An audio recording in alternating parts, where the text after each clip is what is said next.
Bismillahir Rahmanir Rahim. Assalamu alaikum wa rahmatullahi wa barakatuh. Allahumma salli wa sallim wa barik wa akrim wa an'im ala sayyidina wa habibina wa nabina Muhammad wa ala alihi wa sahbihi wa sallim tasliman adada ma ahta bi ilmuk wa khata bihi qalamuk wa ahsabu kitabuk. ورضى اللهم عن ساداتنا أبي بكر وعمر وعثمان وعلي وعن الصحابة أجمعين وعن التابعين وتابعيهم بإحسان إلى يوم الدين. Amma ba'd, assalamu alaikum wa rahmatullahi wa barakatuh à toutes et à tous et bienvenue dans un nouvel épisode de notre série sur le bien-aimé sallallahu alayhi wa sallam. Nous nous sommes laissés il y a un mois environ avec la partie 1 de Fatah Makkah et Fatah Makkah qu'on traduit par l'ouverture de Makkah, la libération de Makkah, j'aime plutôt le citer de cette manière-là. Et on a dit que c'est un événement parmi les événements les plus importants de la vie du prophète sallallahu alayhi wa sallam, et que cet événement va nous prendre quelques parties, et nous sommes dorénavant désormais à cette partie 2 de Fatah Makkah. Quand on s'était laissé, on avait vu les préparatifs, ce qui va mener à Fatah Makkah et pourquoi il y a eu Fatah Makkah, avec, si vous vous souvenez bien, la violation du droit, du traité qui avait été signé entre Quraysh et l'État de Médine et le prophète alayhi salatu salam. C'est bel et bien Quraysh qui a décidé de transgresser, c'est bel et bien Quraysh qui a décidé de rompre le pacte qu'il y avait de paix normalement de 10 ans entre le bien-aimé alayhi salatu salam et eux, et c'est donc ça qui va produire et qui va mener à la libération ensuite de Makkah. Et depuis, on est à peu près à 8 ans depuis que le prophète alayhi salatu salam a dû quitter de force Makkah et s'installer à Médine. Et si vous vous souvenez bien, on l'a vu dans les épisodes précédents, durant le moment où le Nabi alayhi salam va quitter Makkah pour arriver à Médine, il y a ce qu'on appelle la hijra, le fait que les compagnonnes et les compagnons vont quitter Makkah pour se rendre et s'installer à Médine par ordre de Dieu, par ordre divin. Et pendant ces 8 ans qui nous séparent, entre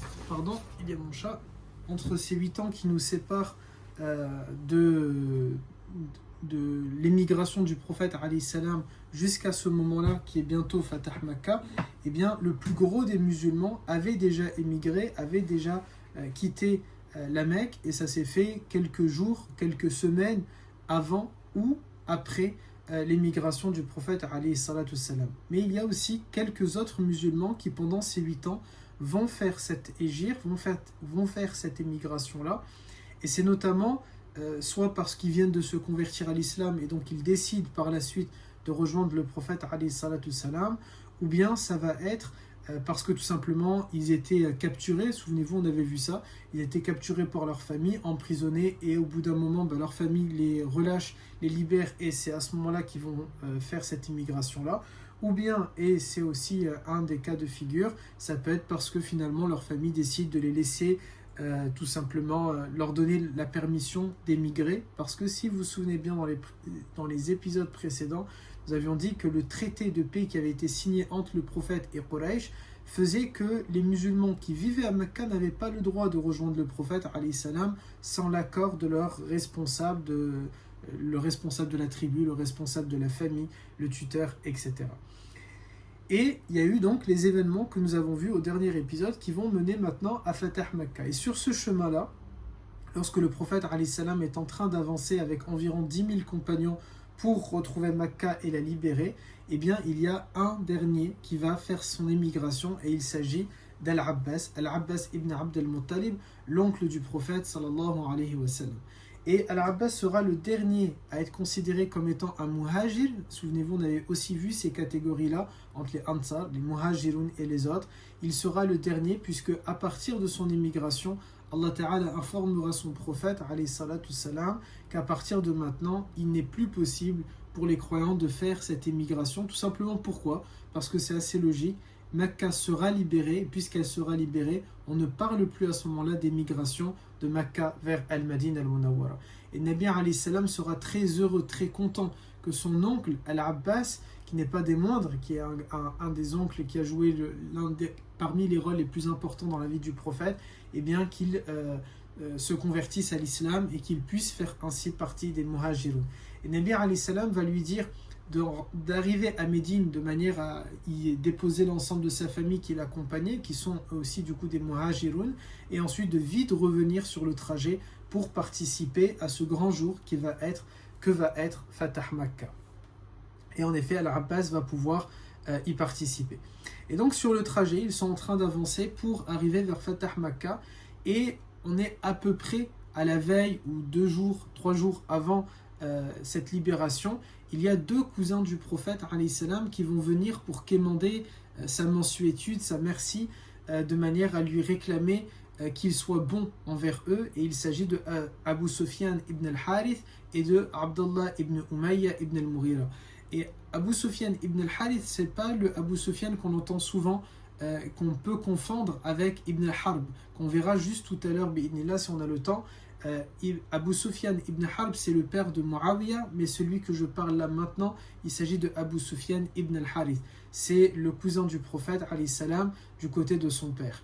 Et les deux vont venir donc voir Nabi alayhi salam pour essayer de demander une audience, de manière à demander qu'ils aient finalement comme un privilège de fait qu'ils sont les cousins du prophète alayhi salam. Et le prophète ne va pas leur donner cette audience-là. Ils vont donc chercher à l'avoir auprès de leur cousine ou de leur demi-sœur, puisque ils vont partir voir Salama. Et Salama, c'est la demi-sœur de Abdullah ibn Umayya ibn al-Mughira. Et donc, si je redis pour que les choses soient bien claires, on a 2 cousins du prophète, un cousin du côté de son père qui est Abu Sufyan ibn al-Harith, et un cousin du côté de sa mère qui est Abdullah ibn Umayya ibn al-Mughira. Et les deux, ils viennent demander à Nabi alayhi salam, Ya Rasulallah, enfin ils ne disent pas à ce moment-là Ya Rasulallah, ils ne sont pas musulmans, mais finalement ils demandent un peu l'asile politique. On a tapé sur toi pendant toutes ces années, et maintenant que tu es aux portes de libérer Makkah et de l'avoir sous ton autorité, et qu'on a peur, eh bien on vient demander tout simplement de la mansuétude à notre égard. Et Abdullah ibn Umayya a la double casquette, non seulement d'être le cousin du prophète du côté de sa mère, mais d'être également le beau-frère du prophète alayhi salam. Pourquoi ? Parce qu'il est le demi-frère de Salama. Et donc comme ils vont voir que Nabi alayhi salam ne leur prête pas attention, ils vont partir auprès de Salama et lui demander: ô ma cousine, ou bien ô ma demi-sœur, ô ma sœur, est-ce que tu peux demander à Mohammed d'intercéder en notre faveur, d'être bon à notre égard et d'avoir tout simplement ce passeport diplomatique qui va faire qu'ils vont pouvoir vivre à Makkah en toute sécurité, bien que Nabi alayhi salam n'avait aucune intention de les exécuter, n'avait aucune intention de les assassiner, mais c'est dans leur esprit. Pourquoi ? Parce que eux, Qurayshites, avaient cette habitude-là, de trahir les traités, d'assassiner, de corrompre, de malmener, de ne pas respecter le droit, et c'est pour ça qu'ils ont pensé que le Nabi alayhi salam allait faire de la même manière. Alors Salama, elle rentre dans la tente du prophète alayhi salam et elle va lui dire: Ya Rasulallah, il y a tes cousins qui demandent est-ce qu'ils peuvent faire quelque chose pour toi. Et quand elle le dit de cette manière-là, c'est sous-entendu, ils sont à ta disposition, ils sont disponibles, si tu as besoin de eux pour faire quoi que ce soit, ils vont être là. C'est un moyen de dire, ils veulent être à ton service. Et le prophète alayhi salam va dire qu'il n'a pas besoin de eux, tout simplement, il ne va pas attendre après eux et il n'a pas besoin de eux. Et ici, on voit quelque chose, parce que c'est l'objectif à chaque fois dans nos 89, 90, 91 même je crois épisodes qu'on a eu jusqu'à présent, ça a toujours été de coutume de se dire qu'est-ce que l'on peut tirer comme moralité et comme enseignement. C'est ça qui est très important, parce qu'on a toujours eu de cesse de répéter, lorsque l'on veut vivre avec, apprendre la vie du prophète juste pour l'apprendre, ça n'a pas beaucoup de sens. Mais l'apprendre pour l'appliquer au quotidien, pour l'appliquer dans notre vie, ça a un sens, ça a un but. Et donc il nous faut, au travers des événements de la Sira, se dire qu'est-ce que moi je peux en tirer aujourd'hui. Et cet événement, il nous montre quelque chose. Le prophète alayhi salam n'a pas prêté attention parce qu'ils sont ses cousins. Il n'y a pas le privilège de la famille. Il est Nabi alayhi salam, ils sont ses cousins, mais ce n'est pas parce qu'ils sont ses cousins qu'ils auront un passe-droit, qu'ils auront une immunité, qu'ils auront un passeport diplomatique, qu'ils vont bénéficier d'une asile ou d'une intercession plus que quiconque. Et c'est là où on voit, il y a donc la distinction entre al-haq ou al-batil, entre la vérité et le faux. Quel que soit le lien du sang qu'ils ont avec le prophète, ça ne compte pas à ce moment-là. qui est-ce qui va avoir un honneur en tant que famille du prophète alayhi salam? C'était les Ahlul Bayt. Et ça, on a déjà eu un épisode, je rassure pour celles et ceux qui viennent d'arriver ou qui ne nous connaissent pas et qui n'ont pas vu les épisodes précédents, c'est pas parce qu'on dit Ahlul Bayt qu'on serait par exemple chiite, et on a eu tout un épisode là-dessus que je vous invite à revoir sur la chaîne YouTube Oustad Marwan ou bien sur la page Facebook, Facebook sur la vie du prophète Mohammed, sur cette page Facebook sur laquelle vous êtes actuellement en direct, et on a un épisode où on parle justement de Ahlul Bayt. Et donc ça, les Ahlul Bayt étaient des gens de la famille du prophète alayhi salam qui ont cru en lui, qui étaient musulmans de son vivant, et eux, c'est vrai, ils ont un honneur particulier. Mais là, ni Abu Sufyan ibn al-Harith, ni Abdullah ibn Umayya ibn al-Mughira ne font partie des Ahlul Bayt. Et donc, ils n'ont pas cette carte joker, ils n'ont pas ce privilège-là que d'autres auraient pu bénéficier et avoir. Et donc, le prophète alayhi salam ignore leur demande, combien même c'est Salama, qui elle fait pour le coup partie des Ahlul Bayt et qui est al-Mu'minin, la mère des croyants. Et bien malgré ça, Nabi alayhi salam ne prête pas attention à leurs demandes. Et lorsqu'elle va aller les voir en dehors de la tente en leur disant le prophète ne veut pas vous recevoir, là Abu Sufyan ibn al-Harith va se mettre à parler très fort en espérant que le prophète l'entend. Il va prendre à témoin son fils, qui est le neveu du prophète alayhi salam en quelque sorte, en lui disant Ya Rasulallah, pour le bien de cet enfant, ne me rejette pas. Pour le bien de cet enfant, accorde-moi une audience. Ne me laisse pas retourner à Makka avec cet enfant qui va mourir dans le désert. Et là, Nabi alayhi salam va accepter de les recevoir. Alors pourquoi il accepte de les recevoir? Lorsqu'on s'intéresse au comportement ici de Nabi alayhi salam, c'est pas parce que Abu Sufyan ibn al-Harith aurait utilisé un enfant. Ce serait facile de dire ça, regardez, Nabi alayhi salam, il a de la mensuétude pour un enfant. Non, il en a, et on n'a pas besoin de le prouver. Mais pourquoi en réalité Nabi alayhi salam va leur accorder une audience? Tout simplement parce que là, il y a la reconnaissance qu'il est le prophète. Abu Sufyan ibn al-Harith dit « Ya Rasulallah ». Et on voit donc, tout à l'heure, il ne leur donne pas audience, combien même ce sont ses cousins, mais là, il leur donne audience parce qu'il s'agit de croyants, parce qu'il s'agit maintenant de compagnons, et donc ce n'est plus le même statut ici qui va s'appliquer. Et donc Abu Sufyan ibn al-Harith et Abdullah ibn Umayya ibn al-Mughira vont rentrer dans la tente du prophète alayhi salam, et là Abu Sufyan ibn al-Harith, qui est connu pour formuler quelques poèmes, va faire un poème où il va dire au prophète, il va vanter les mérites du prophète, et il va s'auto-flageller dans ses poèmes en disant combien j'ai été injuste à ton égard, combien j'ai été mauvais à ton égard, combien j'ai parlé mal de toi, parce que les deux faisaient partie de ceux qui ont été les plus pénibles avec le prophète alayhi salatu salam. Et là, Nabi alayhi salam se lève et il tapote sur le torse de Abu Sufyan ibn al-Harith en lui disant, j'allais le dire en anglais, indeed, en effet, tu as été mauvais, combien vous avez été injuste à mon égard. Et ça a fait beaucoup de peine au prophète, parce que c'est encore plus que les autres, là il y a un lien de sang, et ce lien de sang, il nous montre aussi, parce que c'est le but, on a dit, de tirer des enseignements, on dit nul n'est prophète dans sa nation, et bien Nabi alayhi salam a eu beaucoup de mal avec beaucoup de Banu Hashim, avec beaucoup de son clan qui l'ont rejeté, et notamment le plus célèbre, comme vous le savez, qui est Abu Lahab.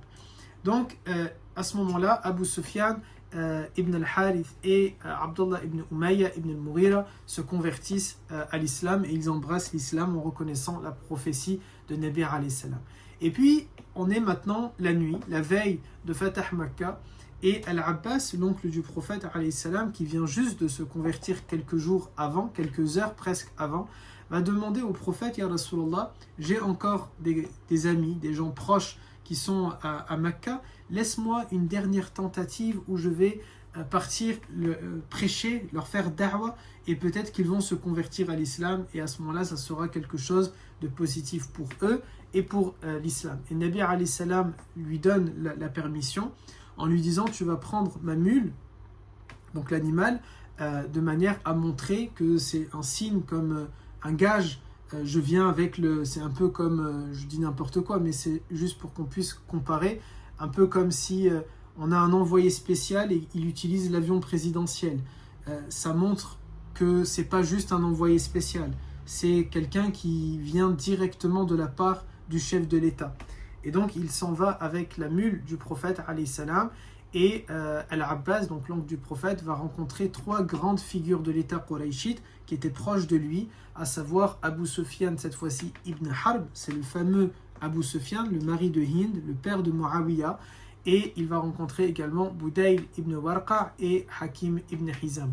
Et lorsqu'il les rencontre, il essaye de leur faire da'wa en leur disant de se convertir à l'islam, d'essayer de venir auprès du prophète, à défaut d'être musulmans, parce que l'islam ne force pas, aucun d'entre eux ne les a forcés, mais de leur dire, à défaut d'être musulmans, au moins d'aller chercher l'intercession auprès du prophète, alayhi salam, l'immunité diplomatique auprès du prophète, alayhi salam. Mais les 3 ne veulent pas, ils ont peur, parce que, encore une fois, eux ont trahi les traités, eux ont mis à la poubelle toutes les conventions de Genève de l'époque, qui est que les messagers, on ne les agresse pas, mais eux l'ont fait, qui est qu'on n'attaque pas quelqu'un qui ne nous attaque pas, mais eux l'ont fait, etc., etc. Et donc ils ont peur, ils se disent, on va pas, pour rien au monde, on va rentrer dans le camp des musulmans, et à ce moment-là, dans le campement des musulmans, et ils vont peut-être nous assassiner ou nous tuer. Et donc ils refusent de le faire. Un seul, en réalité, va le faire, et c'est Abu Sufyan ibn Harb, donc le mari de Hind, le père de Muawiyah. Et là, il accepte de le faire parce qu'il se dit, je vais être sur la mule du prophète, alayhi salam, et à ce moment-là, il ne dit pas encore le prophète, mais il se dit, je serai sur la mule de leur prophète, ils ne vont donc rien me faire. Il traverse le campement des musulmans, et beaucoup donc, de compagnons qui sont là et qui l'observent ont la haine, la rage de le voir, parce qu'il s'agit à ce moment-là de l'une des figures les plus hostiles contre le prophète alayhi salam. L'un des leaders, le chef de Quraysh, c'est la tête pensante de tout ce qu'il y a eu, et notamment beaucoup l'accusent à ce moment-là, en tant que chef de Quraysh, d'avoir été celui qui a fourni les armes lors du massacre, souvenez-vous, qu'on avait étudié dans les épisodes précédents de Bir el-Ma'ouna. Et donc ici ils se disent de quel droit il ose être dans le campement des musulmans. Et jusqu'à ce qu'ils arrivent à Omar ibn al-Khattab, et je pense que maintenant vous savez comment Omar ibn al-Khattab va agir. Omar ibn al-Khattab, il veut lui sauter dessus parce qu'il était de cette manière-là. Il avait toujours la main sur la gâchette, Omar ibn al-Khattab, mais jamais de façon injuste. C'est le justicier, bien sûr, avec l'autorité que l'État à ce moment-là lui a donnée et qui veut agir pour le bien de l'État.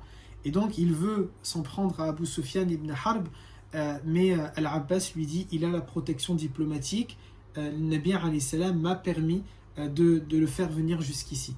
Ils vont rentrer dans la tente du prophète, donc Abu Sufyan ibn Harb, Al-Abbas, Omar ibn al-Khattab et Nabi alayhi salam vont se retrouver. Et lorsqu'ils sont ainsi, Omar ibn al-Khattab très rapidement va essayer de défendre son cas en disant, il faut, ya Rasulallah, il faut l'exécuter. L'exécuter pourquoi ? Parce qu'à ce moment-là, de quoi est accusé Abu Sufyan ibn Harb ?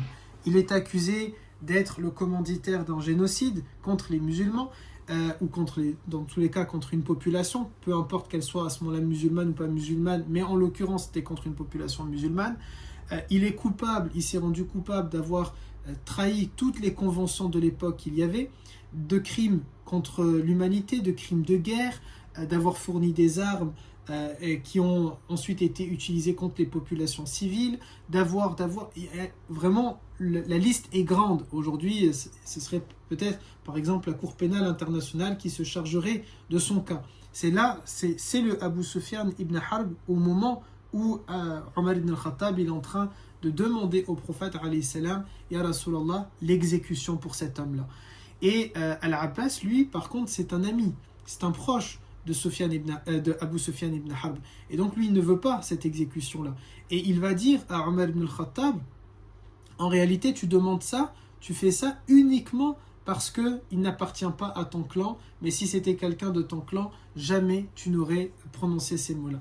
Et là encore, il nous faut, parce qu'on a dit, raconter cette histoire, ça va pas ni augmenter notre foi, ni la diminuer. Mais si on tire des enseignements et des moralités, peut-être que ça peut avoir un impact. Et ici, que nous disent les spécialistes de la sira ? À chaque fois et à plusieurs reprises, on a eu des compagnons qui ont agi d'une manière, qui ont dit quelque chose, Et d'autres leur ont répliqué ce que je vais vous dire là et que Omar ibn al-Khattab va dire à Al-Abbas. Il va lui dire, l'islam, tu viens juste de rentrer dans l'islam. Tu as les traces encore de la jahiliya. Et ça, cette parole-là, on l'a retrouvée à plusieurs reprises. On l'a entendue plusieurs fois. Qu'est-ce que Omar essaye de dire à Al-Abbas? Tu me parles de choses que je ne me sens pas du tout concerné par rapport à ça. Je ne pense à aucun moment donné aux paramètres du tribalisme, du nationalisme. Alors que Al-Abbas, en tant que jeune converti, il vient juste d'entrer dans l'islam, il n'a encore pas tous les codes, il n'a pas tout le protocole, il n'a pas encore tous les usages. Bien sûr, ce n'est pas un jugement sur Al-Abbas. Al-Abbas est Al-Abbas, il est un compagnon et Allah Ta'ala est satisfait des compagnons et nous sommes très loin. J'essaye simplement ici de relater un fait et ensuite d'en tirer un enseignement pour nous par contre, parce que nous on n'est pas des sahaba, on n'est pas des compagnons et donc on ne bénéficie pas de la forcément de manière sûre et certaine. On va pas avoir, on peut pas se dire Allah Ta'ala est satisfait de moi, ça Allahu A'lam, on ne sait pas. Et donc Al-Abbas ici, il utilise voilà les termes encore du tribalisme, du nationalisme, de l'ethnie, alors que Omar ibn al-Khattab lui est loin de cela, il ne pense en rien à ça. Et donc le ton va monter de cette manière-là. Si on fait une petite pause et qu'on tire un enseignement dans notre vie à nous de tous les jours, c'est là où on voit qu'il nous faut absolument faire attention à toutes ces choses qui est le tribalisme et le nationalisme pervers où l'on va dire je suis, je sais pas, par exemple, je suis malien et le Mali c'est meilleur que le Sénégal, je suis sénégalais et c'est meilleur qu'être un Tunisien, je suis arabe et c'est mieux qu'être berbère, je suis berbère et c'est mieux qu'être persan, et Allahu A'lam, qu'est-ce que les gens peuvent aller dire. Mais l'islam est venu gommer cela. Al-Abbas, en utilisant ces mots-là, lui fait une erreur, mais en tant que jeune converti. Ce qui nous montre aujourd'hui que lorsque, dans notre communauté, on est en train d'utiliser le tribalisme, le nationalisme, qu'on est en train de parler de cette manière-là, avec ce racisme-là, on est finalement en train d'avoir le comportement de ceux qui normalement viennent juste de rentrer dans l'islam il y a quelques heures, quelques jours, et ils n'ont pas encore tous les codes. Mais ce qui est triste, c'est lorsque l'on parle de cette manière-là, alors qu'on a une éducation musulmane qui dure depuis plusieurs années, peut-être même on est né avec l'islam, on a grandi avec l'islam, ou on n'est pas né avec l'islam, mais on est musulman déjà depuis un certain nombre d'années, et on utilise ce genre de discours. C'est dangereux et c'est grave.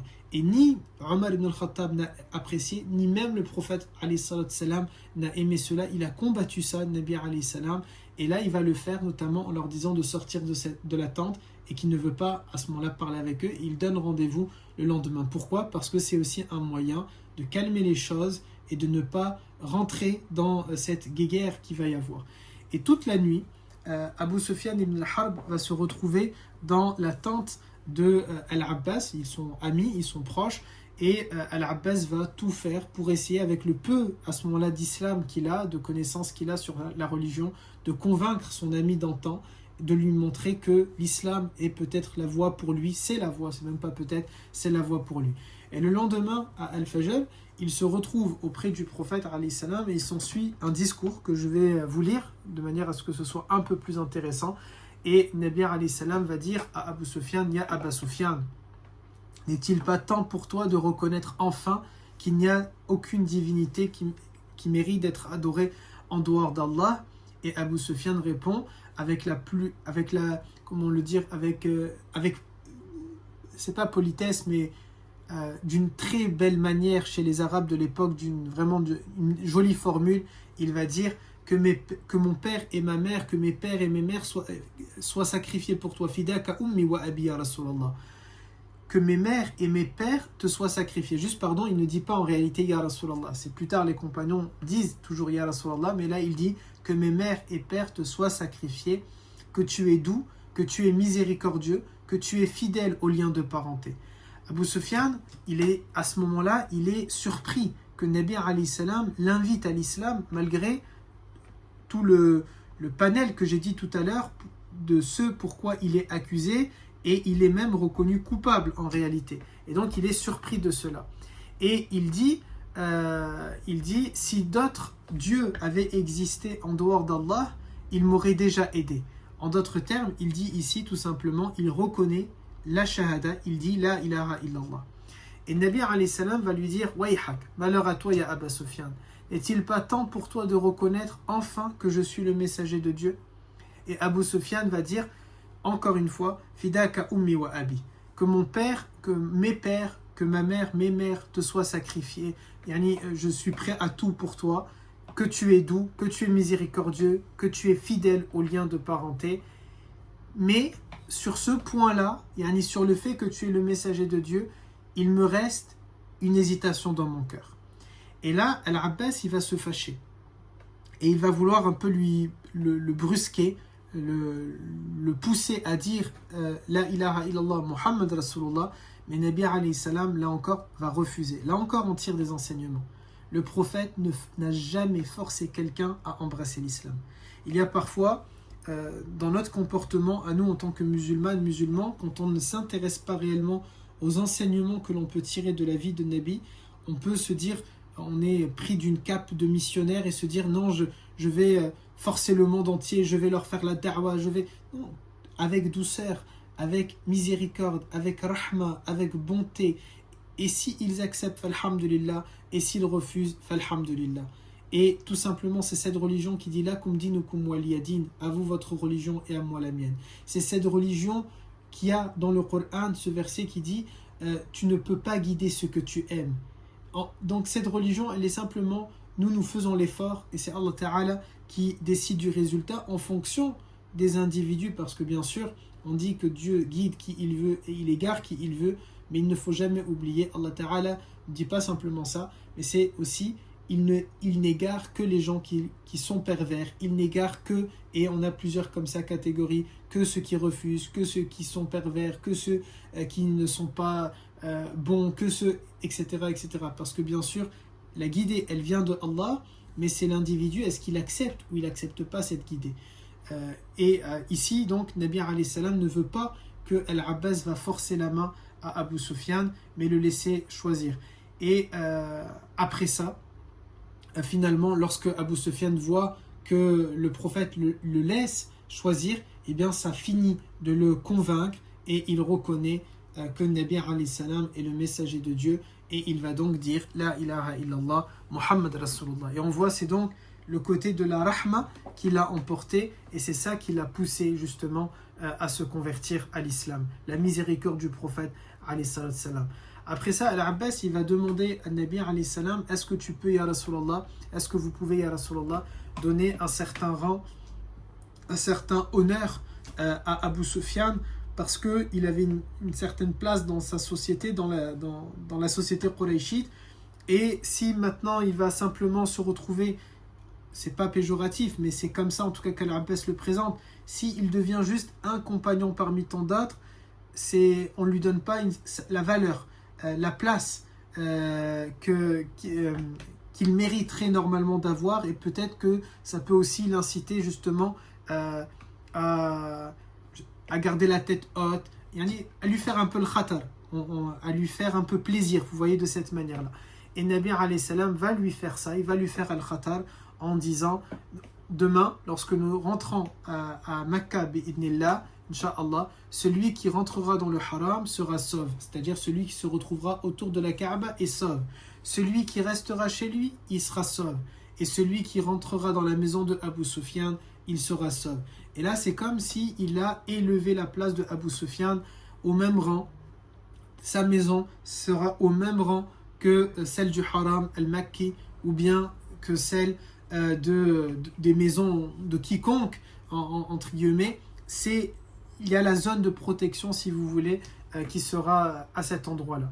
Et Abu Sufyan va donc faire demi-tour et rentrer jusqu'à Makkah, la tête haute pour lui, parce qu'il sera satisfait des honneurs à ce moment-là que le prophète alayhi salam va faire. Et avant de rentrer, Al-Abbas insiste pour lui montrer le campement des musulmans, et il sera ébloui, émerveillé par sa taille, par son nombre impressionnant. 10 000 musulmans qui étaient là. Nabi alayhi salam avait demandé à ce que les lanternes soient allumées, plusieurs feux de camp soient allumés pour montrer, ils étaient à ce moment-là à 20 km de Makkah, pour montrer à l'horizon qu'ils sont là, qu'ils sont juste à côté. Et donc Abu Sufyan sera très impressionné par ça. Et à un moment donné, lorsqu'il arrive devant un étendard, devant un groupe, un contingent militaire, il est encore plus impressionné par ce contingent-là, et il dira qui sont-ils ces gens-là, et Al-Abbas dira il s'agit des Muhajirun et des Ansar, ceux qui ont prêté secours au prophète à Médine et ceux que vous avez fait fuir fut un temps. Et Abu Sufyan va dire, stupéfait, il va dire Al-Abbas, oh Al-Abbas, ton neveu, yani Nabi alayhi salam, ton neveu est devenu un grand roi. Mais Al-Abbas là, malgré qu'il est jeune dans l'islam, qu'il est nouveau, va dire là, ça n'a rien à voir avec la royauté, mais c'est le pouvoir de la prophétie. C'est la rahma de la prophétie, c'est l'attirance ici de la prophétie. Yani ça, c'est l'islam et ça n'a rien à voir avec un kingdom, avec un royaume. Et c'est donc de cette manière-là qu'Al-Abbas se convertit à l'islam. Et le lendemain, c'est le moment où Nabi alayhi salam entrera à Makkah à travers la porte qu'on appelle justement Bab Fatah Makkah, Bab al-Fatah, la porte de la victoire. Et ça, c'est quelque chose que l'on verra bi'idnillah dans un prochain épisode. C'est donc un épisode tout court, comme on a eu l'habitude d'en faire, à part quelques fois où j'ai un peu débordé. Mais voilà pour cet épisode. Et je vous donne rendez-vous peut-être la semaine prochaine, bi'idnillah, pour la partie 3 de Fatah Makkah. Barakallahu fikum. Subhanakallahumma wa bihamdik. Nashhadu an la ilaha illa ant. Nastaghfiruka wa natubu ilayk. Subhana rabbika rabbil izzati amma yasifun. Wa salamun ala al-mursalin.